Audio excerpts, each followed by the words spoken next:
Welcome back to the Swag Shack. We're going to continue building on Beautiful Monday's looping coaster contest entry. There's a lot to do. Not saying that the entry's bad, but it's a bigger entry than last time, and there's a lot of stuff we can do. So, we started off with the lift hill. Actually talked to Beautiful, and Beautiful enjoys the half and half color scheme for the lift hill, so that's what we're going to leave it at. What we are going to do next is we're going to take on this entry building. There's a lot to do here, and the biggest thing coming across is it's a large structure. It's sort of a red barn, brown trim, multicolored roof. We're going to fix that, that's for sure. And I will say, I'm not a huge fan of the pathfinding for this, especially park composition-wise. If you look at this building, you've got a tiny pathway going under it to reach to two other rides, and then in order to access the ride, you have to enter the building from opposite sides. So we're going to take a look at this. I honestly think I'm going to tear the whole thing down, look at the blueprint we have, and try to figure out how to make this work. So the first thing we're going to do, obviously, is take the entire building down and see what space we have. So bear with me while we do that, and I'll see you after the time lapse.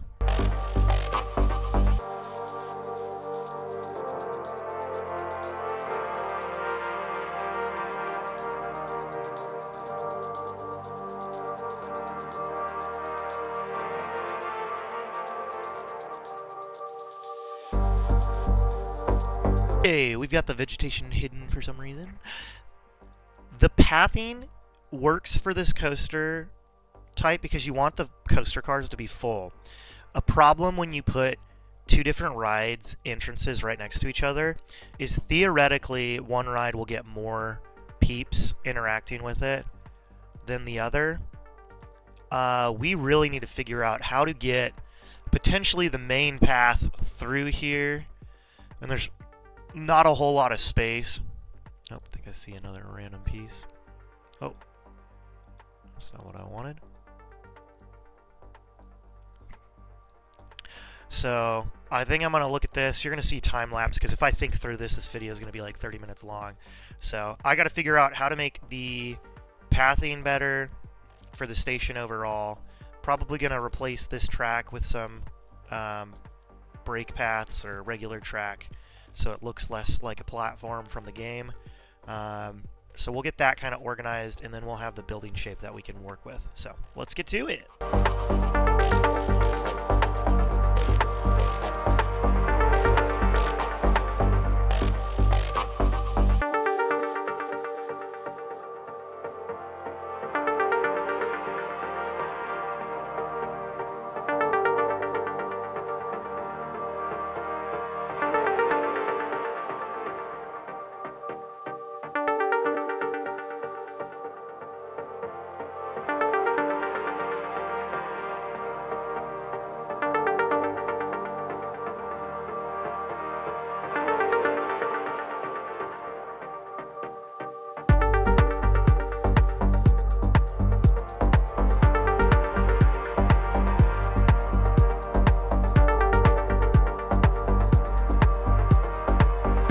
Currently, this is what I came up with.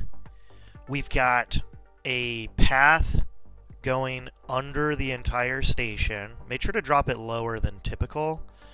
If you're just going one under a station, or like one under something, you don't give yourself a lot of space to build and keep the realism. I also made the exits separate from the entrances. Luckily, it looks like the lines are filling up pretty well. The exits should be separate, but they do kind of lead back to the entrance in a way, pathing-wise. That makes somewhat of a sense. So what I'm going to look at when making this building is I want to go back and get inspiration from his original design, which sort of like a large red building, mining aesthetic, kind of steep roofs here and there.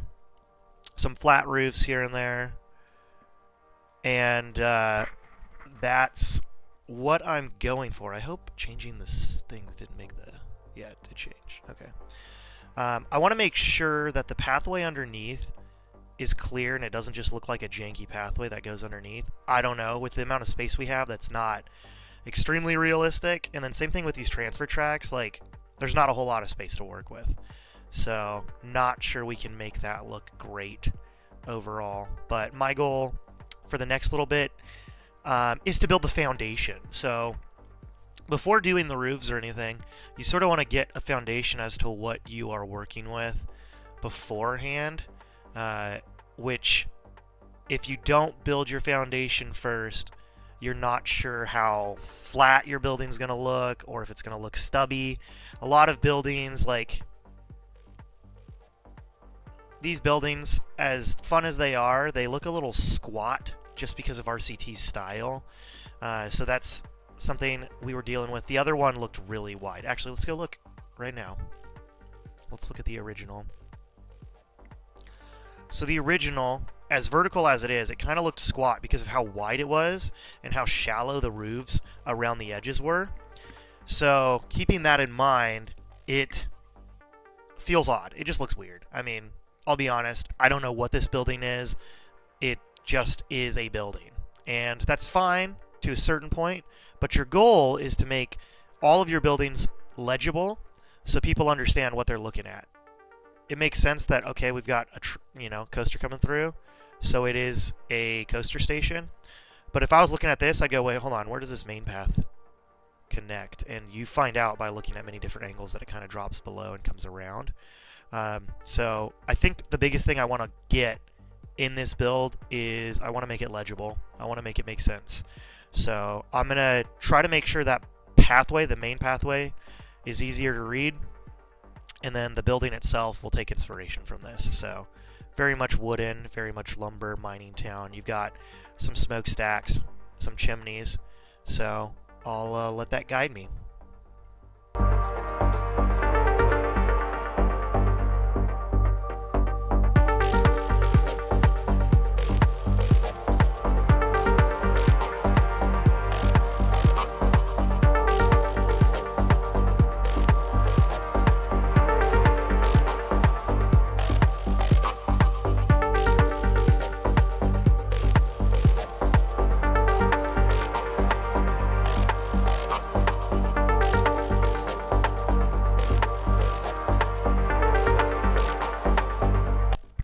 The closer, or I guess the more time I spend on this, the more I'm realizing the structure itself is pretty darn big.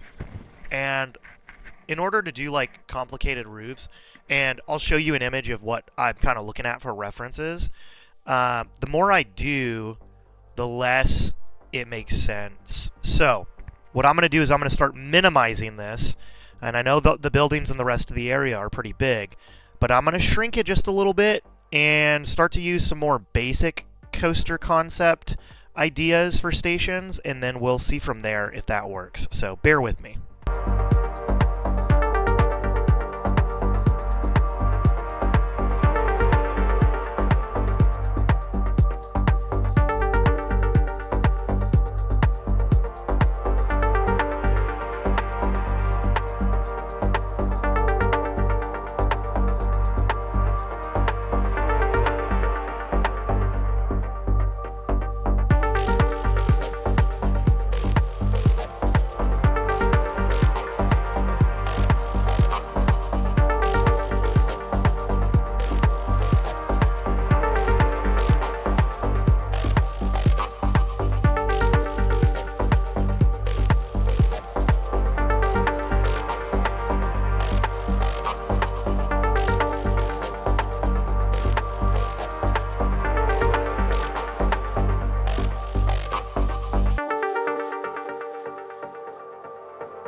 I'm alive.